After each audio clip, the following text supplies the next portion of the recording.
여기 한국 못 가서 안달난 외국인들 실체가 드러났습니다. 그들이 자국에서 느끼는 열등감이 얼마나 심각한지 충격적인 사실이 밝혀졌는데요. 특히 유럽인들은 한국의 발전 속도를 보고 자괴감에 빠져 있다고 합니다. 심지어 어떤 프랑스인은 우리나라가 한국보다 뒤떨어진 건 인정하지만 이 정도일 줄은 몰랐다며 한숨을 내쉬었다는데요. 대체 무슨 일이 벌어지고 있는 걸까요? 제 이름은 제피르 탁실리안이고 저는 지난 15년 동안 우리 세상을 바꾸는 기술 혁신들을 분석해왔어요.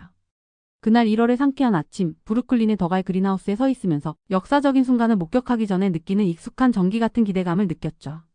저는 아이폰을 사용해 본 적이 없어요. 저는 항상 한국인이었으니까요. 티에리 앙리가 VIP 좌석에 앉으면서 한 이 말이 제 머릿속에서 계속 울렸습니다. 축구 전설의 깜짝 등장은 이미 중대한 행사에 예상치 못한 차원을 더했어요. 삼성은 우리가 공학의 한계에 대해 알고 있다고 생각했던 모든 것에 도전하는 무언가를 공개하려고 했죠. 갤럭시 Z 폴드 7은 번데기에서 나온 나비처럼 나타났습니다. 불가능을 현실로 만든 215g의 기적이었어요. 8온스 커피컵보다 가볍네. 제가 중얼거리면서 동료들이 놀라 숨을 헐떡이는 동안 메모를 적었죠. 접었을 때는 8.9mm, 펼쳤을 때는 4.2mm. 이것들은 단순한 숫자가 아니었어요. 물리 법칙에 대한 선전포고였죠. 제 노트북은 반복되는 핵심 단어들로 가득 찼습니다. 혁신, 돌파구, 불가능. 하지만 저를 가장 놀라게 한 것은 삼성이 희생한 것이었어요. 그 사랑받던 생산성의 도구인 S펜을 궁극의 폼팩터를 추구하면서 포기했더군요. 삼성이 마침내 우리가 원했던 폴더블 스마트폰을 만들었다. 가격만 빼고 저는 나중에 이렇게 쓸 것이었습니다. 1999달러가 천문학적이면서도 어떻게든 정당화된다는 것을 알면서 말이죠. 발표장의 조명이 어두워지면서 TM 로스 씨가 무대에 올랐어요. 삼성의 미국 모바일 책임자는 마치 마술사가 가장 위대한 트릭을 공개하기 전처럼 미소를 지었죠. 오늘 우리는 불가능이라는 단어를 재정의합니다. 그가 말했고 저는 그가 과장하고 있지 않다는 것을 알았습니다. 제 주변의 기술 기자들은 마치 어린아이들이 크리스마스 아침을 맞은 것처럼 보였어요. 우리는 수년 동안 이 순간을 기다려왔죠. 폴더블 폰이 단순한 참신한 물건이 아니라 진정한 혁명이 되는 순간을요. 하지만 삼성이 이룬 것은 우리의 가장 대담한 예측조차도 뛰어넘었습니다. 이 기기를 만드는데 4년이 걸렸습니다. 로스 씨가 계속했어요. 4년 동안 엔지니어들에게 불가능하다는 말을 듣고 4년 동안 한계를 밀어붙이고 4년 동안 완벽을 추구했죠. 그의 목소리에는 자부심이 가득했고 당연히 그래야 했습니다. 그들이 이룬 것은 단순한 제품 출시가 아니었어요. 모바일 컴퓨팅의 새로운 시대의 탄생이었죠. 첫 번째 시연이 시작되었을 때 저는 숨을 참았습니다. 한 삼성 엔지니어가 기기를 들어 올렸는데 그것은 그녀의 손바닥에서 거의 사라질 정도로 얇았어요. 그녀가 그것을 펼쳤을 때 변화는 매끄럽고 자연스러웠죠. 마치 종이 한 장을 펼치는 것처럼요. 흰지 그 악명 높은 약점은 보이지 않았습니다. 삼성이 마침내 해냈더군요. 215g 저는 다시 속삭였고 여전히 믿기지 않았어요. 맥락을 알려드리자면 원래 갤럭시 폴드는 263g이었습니다. 일반 아이폰 16 프로는 227g이죠. 이 새로운 폴드는 많은 일반 스마트폰보다 가벼우면서도 2배의 스크린 공간을 제공했습니다. 스크린 자체가 또 다른 기적이었어요. 삼성의 울트라 신 글래스는 이제 너무 발전해서 접힌 자국이 사실상 보이지 않았죠. 제가 손을 스크린 중앙에 대고 움직였을 때 제가 느낀 것은 순수하고 중단 없는 유리뿐이었습니다. 연간의 개선이 이 한순간으로 이어졌고 마침내 약속이 실현되었어요. 하지만 모든 혁명에는 희생이 따르죠. S펜의 부재가 무겁게 다가왔습니다. 제 옆에 있던 한 동료가 한숨을 쉬었어요. 제 예술 작품은 어떻게 하죠? 그녀가 중얼거렸죠. 삼성은 극도의 얇음과 가벼움을 위해 의식적인 선택을 했고 스타일러스 지원이 첫 번째 희생양이었습니다. 로스 씨는 마치 우리의 생각을 읽은 것처럼 이 문제를 다뤘어요. 우리는 이것이 어려운 결정이라는 것을 압니다. 그가 인정했죠. 하지만 우리의 연구는 사용자의 87%가 진정으로 포켓에 들어갈 수 있는 폴더블을 원한다는 것을 보여주었습니다. 오늘 우리는 그것을 제공합니다. 가격 공개가 파도처럼 관중들 사이로 퍼졌어요. 1999달러. 제 뒤에서 누군가가 휘파람을 불었죠. 또 다른 사람은 놀라서 웃었습니다. 하지만 저는 계산을 하고 있었어요. 불과 5년 전 첫 번째 폴더블은 거의 2000달러에 출시되었고 오늘날 기준으로는 원시적이었죠. 이제 같은 가격에 마법과 구별할 수 없는 기술을 얻을 수 있었습니다. 시연이 계속되면서 Z 폴드 7의 능력이 드러났어요. 새로운 스냅드래곤 8 엘리트 프로세서는 날아다녔죠. 멀티태스킹은 버터처럼 부드러웠습니다. 배터리 수명은 그 불가능한 얇음에도 불구하고 하루 종일 사용을 약속했어요. 삼성은 물리학을 속이지 않았습니다. 그들은 그것을 마스터했죠. 이것은 단순한 전화기가 아닙니다. 한 삼성 엔지니어가 설명했어요. 이것은 당신의 주머니 속 컴퓨터, 당신의 엔터테인먼트 센터, 당신의 생산성 허브입니다. 그리고 이제 마침내 그것은 이 모든 것이면서도 종이 클립보다 무겁게 느껴지지 않죠. 제가 메모를 정리하면서 한 가지 생각이 계속 떠올랐습니다. 이것이 시작일 뿐이라는 것이었어요. 삼성이 이런 얇음과 가벼움을 달성할 수 있다면 다음은 무엇일까요? Z 폴드 8은 어떤 불가능을 가능하게 만들까요? 발표가 끝나고 우리가 실제 체험 구역으로 이동했을 때 저는 제가 떨고 있다는 것을 알았습니다. 15년 동안 기술을 다루면서 저를 이렇게 흥분시킨 제품은 거의 없었어요. Z 폴드 7은 단순한 반복이 아니었죠. 그것은 재발명이었습니다. 제가 마침내 하나를 들었을 때 무게 아니면 그것의 부재가 충격적이었어요. 제 뇌는 이렇게 큰 것이 이렇게 가벼울 수 없다고 주장했죠. 하지만 증거는 제 손에 있었고 불가능하게 가볍고 불가능하게 얇고 부인할 수 없이 실제했습니다. 혁명은 이렇게 느껴지는구나. 제가 기기를 주머니에 넣으면서 생각했어요. 그것은 거의 사라졌죠. 티에리 앙리가 지나가면서 승인하며 고개를 끄덕였습니다. 축구 전설도 감명받은 것 같았어요. 집으로 돌아가는 길에 저는 방금 목격한 것을 처리했습니다. 삼성은 불가능한 일을 했어요. 그들은 타협이 필요 없는 폴더블을 만들었죠. 거의요.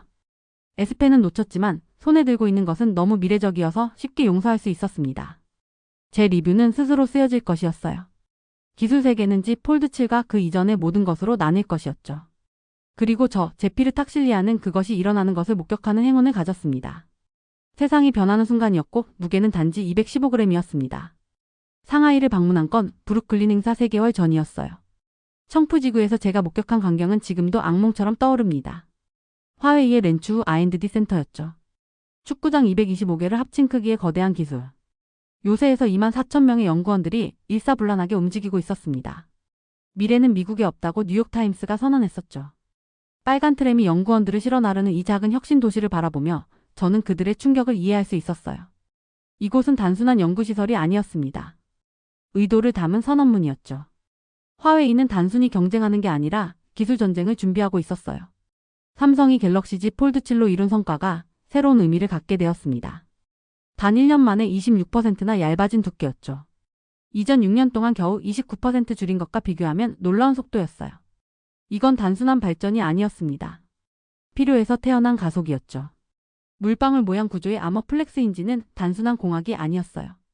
삼성이 생존의 위협에 내놓은 답이었습니다. 엔비디아가 2년 연속 화웨이를 경쟁자로 지목했다는 사실을 알게 되었죠. 전쟁터가 바뀌었다는 걸 깨달았습니다. 이제 스마트폰만의 문제가 아니었어요. AI와 오직 우리가 연결된 미래의 기반 시설 자체가 걸려 있었죠. 센터를 걸으며 저는 압도당했습니다. 연구동마다 다른 미래를 만들고 있었어요. 한 건물에서는 차세대 칩셋을 설계하고 있었고 다른 곳에서는 6G 네트워크의 프로토타입을 테스트하고 있었죠. 젊은 엔지니어들의 눈빛이 불타고 있었습니다. 그들은 단순히 일하는 게 아니었어요. 미션을 수행하고 있었죠. 우리는 10년 안에 애플을 넘어설 겁니다. 라고 한 연구원이 자신 있게 말했더군요. 과거엔 허황된 꿈처럼 들렸을 말이었죠. 하지만 그들이 보여준 기술 데모를 보고 나니 더 이상 불가능해 보이지 않았습니다. 특히 충격적이었던 건 그들의 AI 연구실이었어요. 수천 개의 GPU가 쉬지 않고 돌아가며 새로운 모델을 학습시키고 있었죠. 화웨이는 미국의 제재를 받으며 엔비디아 칩을 구할 수 없었지만 자체 칩으로 대체하고 있었습니다. 어센드 910B라는 이름의 칩이었죠. 성능은 엔비디아의 A100에 뒤지지 않았어요. 더 놀라운 건 그들의 속도였습니다. 제재를 받은 지 불과 3년 만에 이런 수준에 도달했다는 게 믿기지 않았죠. 압박이 혁신을 낳는다는 말을 실감했어요. 화웨이는 궁지에 몰렸고 그래서 더 빠르게 달렸습니다. 저는 삼성 본사로 돌아와 긴급회의를 소집했어요. 우리가 본 것은 빙산의 일각일 뿐입니다. 라고 경고했죠. 임원들의 표정이 굳어졌습니다. 그들도 알고 있었어요. 게임의 규칙이 바뀌었다는 걸요. 26% 두께 감소로는 부족합니다. 라고 한 임원이 말했어요. 더 과감해져야 해요. 더 빨라져야 합니다. 맞는 말이었죠. 하지만 어떻게? 이미 우리는 한계까지 밀어붙이고 있었어요. 엔지니어들은 밤낮 없이 일했고 연구 예산은 천문학적이었습니다. 그런데도 화웨이의 속도를 따라잡기 벅찼죠. 혁신의 방향을 바꿔야 합니다. 라고 제가 제안했어요. 단순히 더 얇고 더 빠른 폰을 만드는 게 아니라 완전히 새로운 카테고리를 만들어야 해요. 그렇게 프로젝트 넥스트 폼이 시작되었습니다.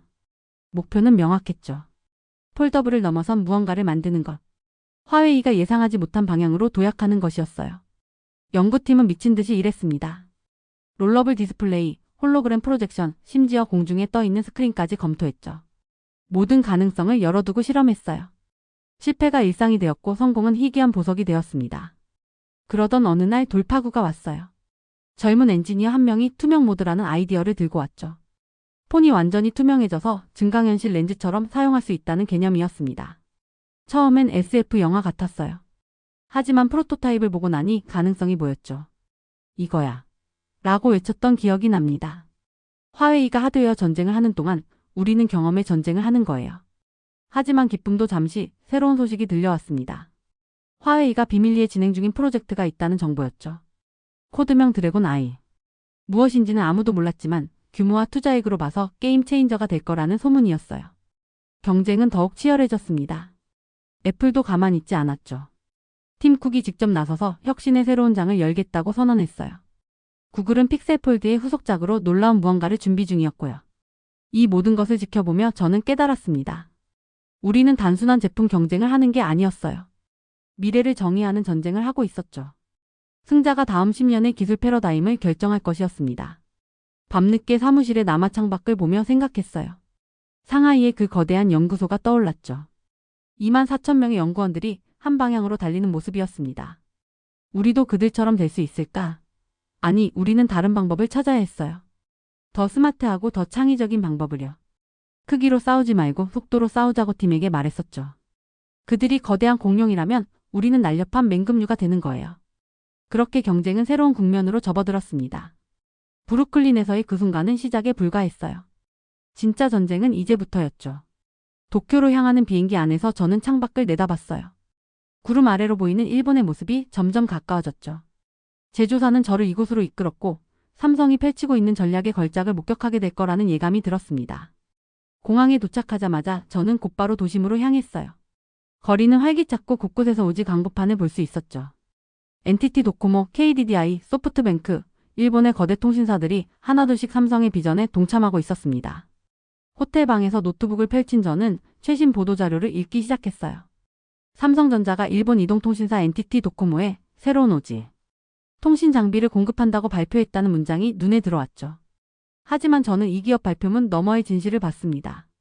이것은 삼성이 기술적 우수성과 지정학적 현실 사이에서 바늘구멍을 통과하는 것과 같았어요.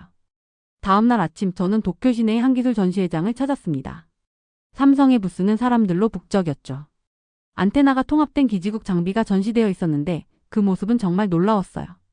매시브 MIMO 기술로 여러 사용자가 동시에 접속해도 끊김없이 처리하는 모습을 보니 경쟁사들의 제품이 구식으로 보일 정도였습니다. 이 장비의 효율성은 정말 대단하네요. 옆에 있던 일본인 엔지니어가 감탄했죠. 저는 고개를 끄덕이며 메모를 계속했어요. 하지만 진짜 승리는 이 기술력이 아니라 타이밍에 있었습니다. 화웨이가 24,000명의 연구원들을 동원하고 있는 동안 삼성은 이미 세계에서 가장 기술적으로 발전한 국가 중 하나의 인프라에 깊숙이 자리 잡고 있었죠. 전시회를 나와 카페에 앉은 저는 노트에 이렇게 적었어요. 기술 인증은 중요한 단계를 의미한다. 각각의 인증은 화웨이가 절실히 열고 싶어 하는 문에 걸린 또 하나의 자물쇠였습니다. 4.5GHz 대역의 장비는 단순한 하드웨어가 아니었어요. 그것은 일본 땅에 단단히 꽂힌 삼성의 깃발이었죠. 며칠 동안 저는 도쿄 곳곳을 다니며 취재를 계속했습니다. 통신사 관계자들과의 만남, 기술 세미나 참석, 현장 시찰, 모든 것이 하나의 큰 그림을 그려나갔어요. 삼성의 전략은 단순히 제품을 파는 것이 아니었습니다. 그들은 일본의 미래 통신 인프라의 일부가 되고 있었죠. 특히 인상적이었던 것은 삼성이 일본의 까다로운 품질 기준을 충족시키는 방법이었어요. 일본은 기술에 있어서 타협을 모르는 나라였죠. 그런데 삼성은 이 높은 벽을 넘어섰습니다. 그들의 장비는 일본의 엄격한 테스트를 통과했고 신뢰성과 성능 면에서 최고 점수를 받았더군요. 어느 날 저녁 도쿄타워가 보이는 레스토랑에서 저는 한 업계 관계자와 만났습니다. 그는 조용히 말했어요. 삼성의 성공은 기술만으로 이뤄진 게 아닙니다. 그들은 우리가 원하는 것이 무엇인지 정확히 알고 있었죠. 그의 말은 제게 많은 것을 시사했어요.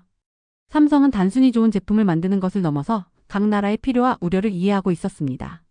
일본의 경우 그것은 안정성과 보안이었죠. 그리고 삼성은 이 두 가지를 완벽하게 제공했답니다. 밤늦게 호텔로 돌아온 저는 창밖을 바라봤어요. 도쿄의 불빛들이 반짝이고 있었죠.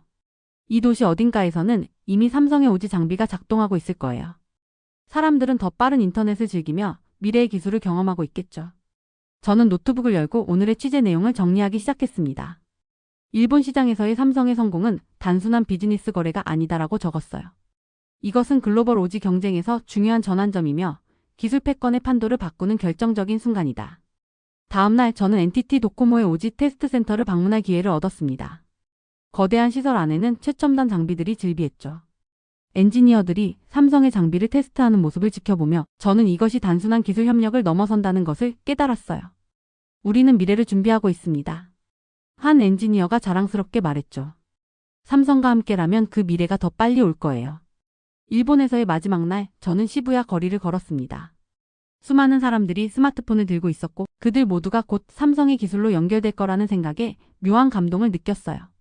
이것은 단순한 기업 간의 거래가 아니었습니다. 이것은 미래를 향한 거대한 도약이었죠. 공항으로 향하는 택시 안에서 저는 이번 취재의 의미를 되새겼어요. 삼성의 일본 진출은 체스게임의 한 수와 같았습니다. 신중하게 계산되고 전략적으로 실행된 움직임이었죠. 그리고 이 한 수가 전체 게임의 흐름을 바꿀 수도 있다는 것을 저는 알고 있었습니다. 비행기가 이륙하며 도쿄가 점점 작아지는 것을 보면서 저는 다음 목적지를 생각했어요. 이 거대한 기술 전쟁은 이제 막 시작되었을 뿐이었죠. 그리고 저는 그 모든 순간을 기록할 준비가 되어 있었답니다. 제 사무실로 돌아왔어요. 분해된 기기들과 기술 명세서들이 곳곳에 흩어져 있었죠. 저는 삼성의 다음 행보가 무엇일지 깊이 생각했습니다. 갤럭시 AI 기능을 탑재한 갤럭시 기기가 약 4억 대라고 발표문에 적혀 있었어요. 숫자가 정말 어마어마했죠. 하지만 그 의미는 분명했습니다. 삼성은 단순히 하드웨어 분야에서만 최고가 되는 것에 만족하지 않았던 거예요. 1년 안에 3단 접이식 휴대폰과 확장 현실 헤드셋을 출시한다고 저는 중얼거렸어요. 다른 회사들이 아직 체커 게임의 규칙을 배우고 있을 때 삼성은 이미 3차원 체스를 두고 있었죠. 그들은 단순히 제품을 개선하는 게 아니었습니다. 완전히 새로운 것을 상상하고 있었어요. 그런데 화웨이의 그림자가 크게 드리워져 있었죠. 상하이 루이진 병원의 진단 시스템, 선전만의 무인 컨테이너 트럭, 사우디아라비아 태양광 발전소의 AI 인버터. 화웨이의 AI 프로젝트들은 정말 대단했어요. 그들이 얼마나 큰 기술적 야망을 가지고 있는지 보여주고 있었죠. 제가 예전에 쓴 글이 떠올랐습니다. 화웨이는 단순히 경쟁하는 게 아니라 기술 전쟁을 준비하고 있었다고 했었죠. 이제야 그 말의 진짜 의미를 완전히 이해하게 되었어요. 삼성의 대응은 정말 똑똑했습니다. 화웨이가 거대한 연구 성체를 쌓는 동안 삼성은 혁신의 생태계를 만들었죠. 무료 AI 업데이트를 제공했어요. 더 많은 기기에서 AI를 사용할 수 있게 했습니다. 전략적 파트너십도 맺었죠. 모든 움직임이 하나의 목적을 향해 있었어요.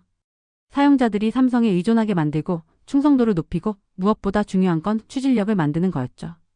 저는 책상 위에 널브러진 자료들을 다시 한번 살펴봤어요. 삼성의 AI 전략이 얼마나 정교한지 점점 더 명확해졌습니다. 그들은 단순히 기술을 개발하는 게 아니었어요. 사람들의 일상생활 속으로 AI를 자연스럽게 스며들게 하고 있었죠. 이게 바로 진짜 혁명이구나라고 저는 생각했습니다. 삼성은 AI를 특별한 기능이 아닌 당연한 것으로 만들고 있었어요. 비싼 최신 기기를 가진 사람들만이 아니라 구형 갤럭시 폰을 쓰는 사람들도 AI를 경험할 수 있게 했죠. 이건 정말 대단한 전략이었습니다. 화웨이가 병원과 항만, 발전소 같은 큰 프로젝트에 집중하는 동안 삼성은 개인 사용자들의 주머니 속으로 들어갔어요. 매일 사용하는 스마트폰에서, 손목에 차는 시계에서, 귀에 꽂는 이어폰에서 AI가 작동하게 만들었죠. 저는 창밖을 바라봤습니다. 거리를 걷는 사람들 대부분이 스마트폰을 들고 있었어요.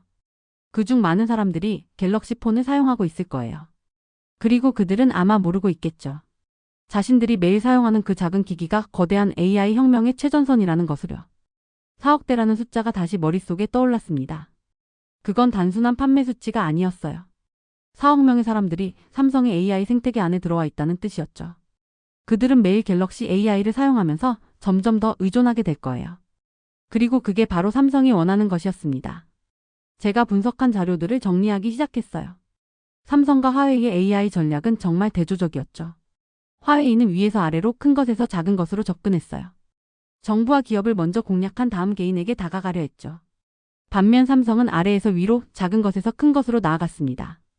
개인 사용자들을 먼저 사로잡은 다음 그 힘으로 더 큰 시장을 노리고 있었어요. 두 전략 모두 장단점이 있었습니다. 화웨이의 방식은 즉각적인 영향력이 컸어요. 병원 전체를 바꾸고 항만을 자동화하고 발전소를 스마트하게 만들었죠. 하지만 삼성의 방식은 더 깊고 넓게 퍼져나갔어요. 수억 명의 일상을 조금씩 바꿔나가면서 결국엔 사회 전체를 변화시킬 수 있는 힘을 가지게 되었죠. 이 경쟁의 승자는 누가 될까? 라고 저는 자문했습니다. 아직은 알 수 없었어요. 하지만 한 가지는 확실했죠.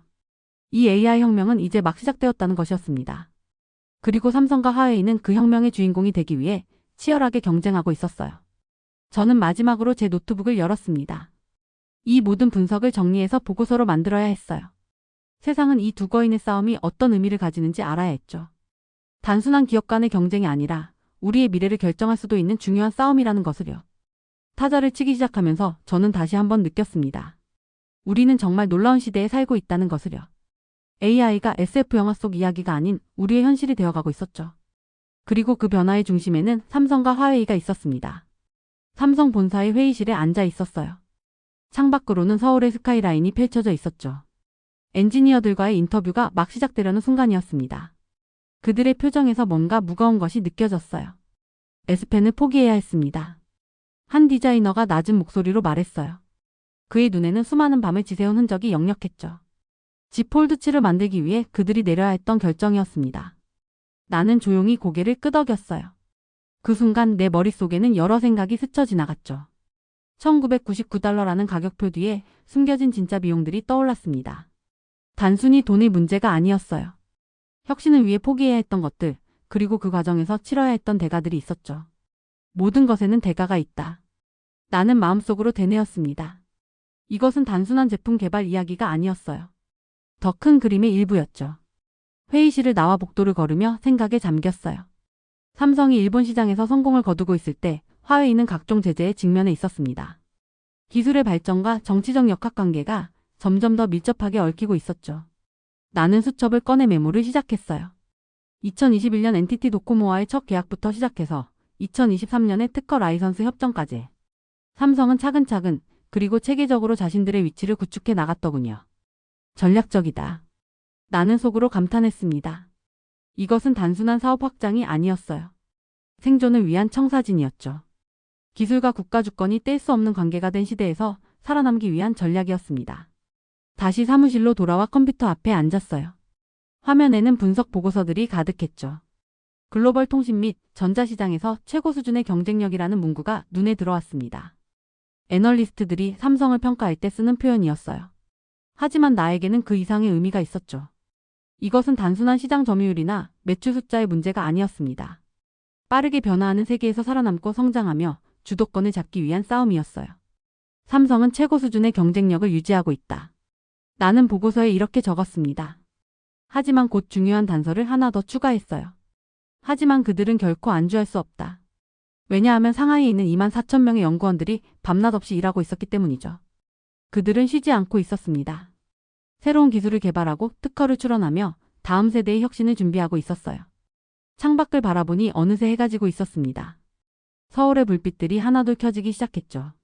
마치 별처럼 반짝이는 그 불빛들을 보며 생각했어요. 각각의 불빛 뒤에는 누군가의 노력과 희생이 있을 거라고. 삼성도 마찬가지였습니다. 그들의 성공 뒤에는 수많은 엔지니어들의 땀과 눈물이 있었죠. S펜을 포기하는 결정도 쉽지 않았을 거예요. 하지만 더 나은 제품을 만들기 위해, 더 큰 시장을 잡기 위해 그들은 그 선택을 했습니다. 혁신에는 항상 대가가 따른다. 나는 다시 한번 이 문장을 노트에 적었어요. 그리고 생각했죠. 과연 우리는 진보를 위해 얼마나 많은 것을 포기할 준비가 되어 있을까? 이 질문에 대한 답은 쉽지 않았습니다. 하지만 한 가지는 분명했어요. 멈춰 있는 것은 선택지가 아니었죠. 세계는 계속 움직이고 있었고 기술은 계속 발전하고 있었습니다. 나는 노트북을 닫고 일어났어요. 내일은 또 다른 인터뷰가 예정되어 있었죠. 이번에는 중국의 연구소를 방문할 예정이었습니다. 그곳에서 무엇을 보고 듣게 될지 궁금했어요. 집으로 돌아가는 길, 나는 오늘 하루를 되돌아봤습니다. 기술의 발전이 가져오는 혜택과 그 대가에 대해 많은 것을 배웠죠. 그리고 깨달았어요. 이 이야기는 단순히 한 회사나 한 제품에 관한 것이 아니라는 것을. 이것은 우리 모두의 이야기였습니다.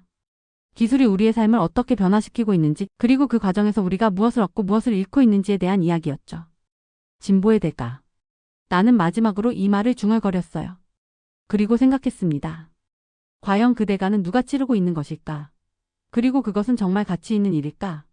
이 질문들은 쉽게 답할 수 없는 것들이었어요. 하지만 그렇기 때문에 더욱 중요한 질문들이었죠. 우리가 계속해서 물어야 하고 고민해야 하는 질문들이었습니다. 내일의 인터뷰가 기대되었어요. 어쩌면 그곳에서 이 질문들에 대한 새로운 관점을 발견할 수 있을지도 모르니까요. 저는 최종 보고서를 작성하면서 책상 위에 놓인 갤럭시 Z 폴드 7을 바라봤어요. 믿을 수 없을 만큼 얇은 그 모습은 한계라는 것이 깨지기 위해 존재한다는 것을 계속 상기시켜 주었죠. 더 버지는 삼성이 드디어 우리가 원했던 폴더블 스마트폰을 만들었다고 했습니다. 하지만 저는 다르게 봤어요. 삼성은 우리가 가능하다고 생각조차 못했던 스마트폰을 만들어낸 거였죠.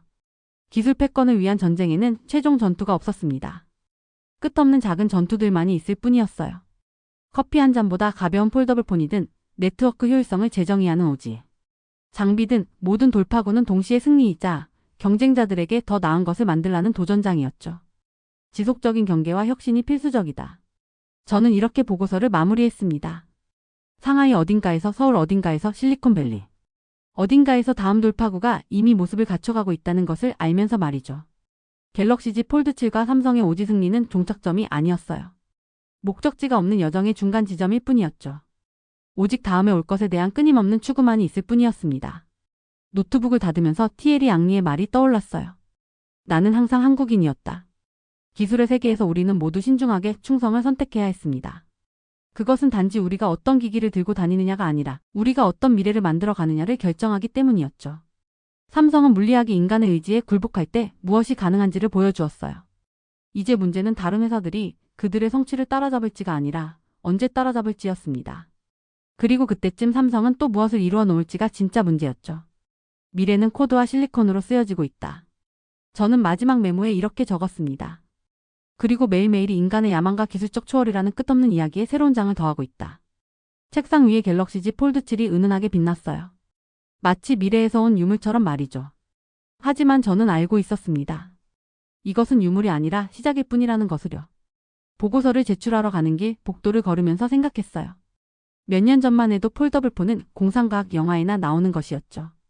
두께 때문에 주머니가 불룩해지는 것을 감수해야 했고 무게 때문에 오래 들고 있으면 손이 아팠습니다. 그런데 이제는 종이처럼 얇은 폰을 접었다 펼 수 있게 되었어요. 엘리베이터 안에서 동료를 만났습니다. 그도 갤럭시 Z 폴드 7을 들고 있었죠.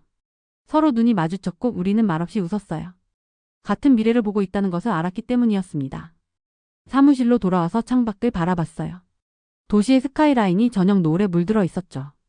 높은 빌딩들 사이로 오지 안테나가 보였습니다. 삼성의 장비일 거라고 생각했어요. 이 도시의 데이터가 그 안테나를 통해 빛의 속도로 오가고 있을 거였죠. 기술의 발전은 때로 눈에 보이지 않았습니다. 우리가 매일 사용하는 인터넷 속도가 조금 더 빨라지고 영상통화가 조금 더 선명해지는 것처럼 말이에요. 하지만 그 작은 변화들이 모여서 큰 혁명을 만들어냈죠. 저는 다시 갤럭시 Z 폴드 7을 펼쳤어요. 화면이 마법처럼 커졌습니다. 이런 순간마다 여전히 놀라움을 느꼈죠. 인간이 만들어낸 것이 맞나 싶을 정도였어요.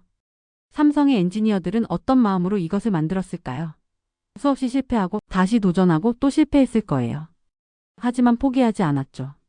불가능하다고 말하는 사람들에게 가능하다는 것을 증명하기 위해서였을 겁니다. 기술 전쟁은 단순히 제품을 만드는 것이 아니었어요. 꿈을 현실로 만드는 것이었죠. 상상력의 한계를 넘어서는 것이었습니다. 그리고 삼성은 그 전쟁에서 중요한 전투를 이겼어요. 하지만 전쟁은 끝나지 않았습니다. 어딘가에서 누군가는 더 얇은 폰을, 더 빠른 네트워크를, 더 놀라운 기술을 개발하고 있을 거예요. 그것이 기술의 숙명이었죠. 멈추는 순간 뒤처지는 것이었습니다. 저녁이 깊어지면서 사무실에는 저 혼자만 남았어요. 조용한 공간에서 키보드 소리만이 들렸죠. 보고서의 마지막 문장을 쓰면서 생각했습니다. 오늘의 혁신은 내일의 일상이 될 거라고요. 지금은 놀라운 갤럭시 Z 폴드 7도 언젠가는 구식이 될 겁니다.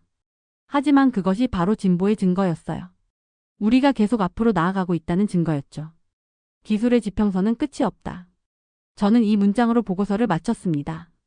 그리고 노트북을 닫았어요. 집으로 가는 지하철 안에서 사람들을 관찰했습니다.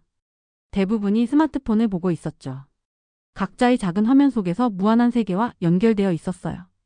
그들이 들고 있는 기기가 얼마나 놀라운 기술의 결정체인지 아는 사람은 많지 않을 거였습니다. 하지만 그것이 중요한 건 아니었어요. 기술은 우리 삶의 일부가 되어야 했으니까요. 특별하지 않고 자연스러워야 했죠. 그것이 진정한 성공의 증거였습니다.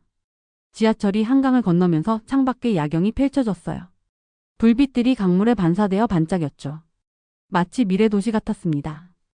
아니, 이미 우리는 미래에 살고 있었어요. 매일 조금씩 더 나은 미래로 나아가면서 말이죠.